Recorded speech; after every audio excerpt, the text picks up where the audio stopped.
Ito, may question na naman tayo. Ilang skills ba ang kailangan kong matutunan para confident na ako na maghanap ng client? Okay.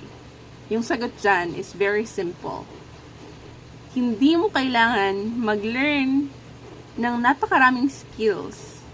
Kasi yung nangyayari, yung dilemma of freelancers, kailangan kong gawin to, kailangan kong matuto nito, kailangan ko pang matuto nito. Yung tendency, nawawala kayo sa wisyo.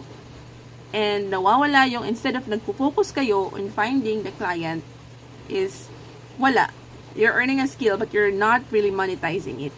Yung secret na, yung the best practice is learn kayo ng at least 1 or 2 skills. Tapos, hanap kayo ng client. At maging honest kayo na, ito, entry level ako. Wala pa ako masyadong experience.